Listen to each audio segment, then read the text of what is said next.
Avec cette vidéo, nous allons aborder le chapitre 4 qui est l'absorption intestinale. Donc pour rappel, nous sommes dans la partie grande 2 du cours de BPH de première ST2S qui porte sur l'alimentation et la nutrition.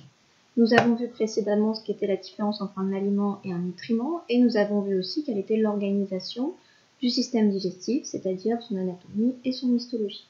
Dans le dernier chapitre, nous venons de voir comment ce système digestif allait digérer, c'est-à-dire transformer les aliments en nutriments grâce à différents phénomènes. Donc nous poursuivons cette partie avec le 4e chapitre qui est sur l'absorption intestinale et cette vidéo va nous permettre d'introduire ce chapitre en répondant à 2 questions qui sont où se déroule l'absorption et qu'est-ce que l'absorption. Donc ça va être principalement pour définir l'absorption intestinale.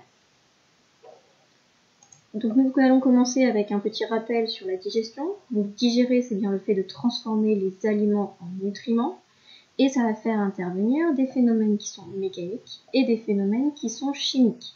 Ces phénomènes chimiques sont dus à des enzymes qui sont présentes dans les sécrétions digestives.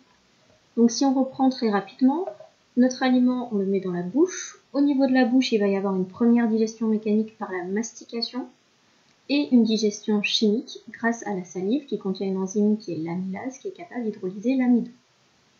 L'aliment n'est alors plus un aliment mais le bol alimentaire qui va être propulsé dans l'œsophage pour aller jusqu'à l'estomac.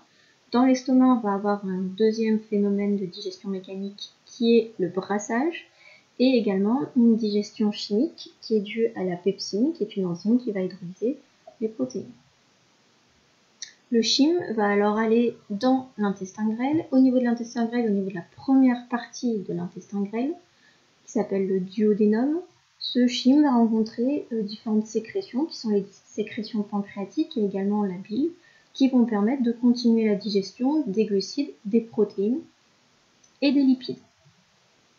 C'est ensuite les sucs intestinaux, c'est-à-dire les sécrétions de l'intestin grêle, qui, je vous rappelle, et cette longue partie du tube digestif qui fait quand même plusieurs mètres. Donc ces sécrétions intestinales vont terminer la digestion, c'est-à-dire transformer toutes les molécules qui restent en nutriments, c'est-à-dire les molécules qui sont capables de passer dans la circulation sanguine, de passer surtout dans le milieu intérieur. Donc tous les nutriments vont alors être capables de passer dans le milieu intérieur et c'est ça que l'on appelle l'absorption.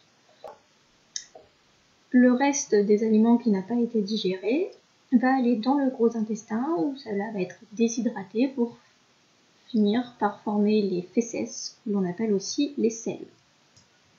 Donc nous venons de voir que les molécules issues de la digestion, c'est-à-dire les nutriments, doivent ensuite gagner le milieu intérieur, qui sont en fait les vaisseaux sanguins et les vaisseaux lymphatiques, pour pouvoir être redistribués à tout le reste des cellules de notre corps, selon les besoins des cellules de notre corps. Donc ça nous permet déjà de répondre à une première question grâce à cette diapositive qui est où se déroule l'absorption. Et bien l'absorption va se dérouler au niveau de l'intestin grêle principalement, et si on est un peu plus précis, ça va être surtout au niveau du jéjunum, qui je vous rappelle est la deuxième partie de l'intestin grêle. On va avoir aussi une petite absorption au niveau du duodénum et aussi au niveau de l'ilion, qui est la dernière partie de l'intestin grêle, et également une absorption au niveau du gros intestin, mais qui va être une absorption principalement d'eau.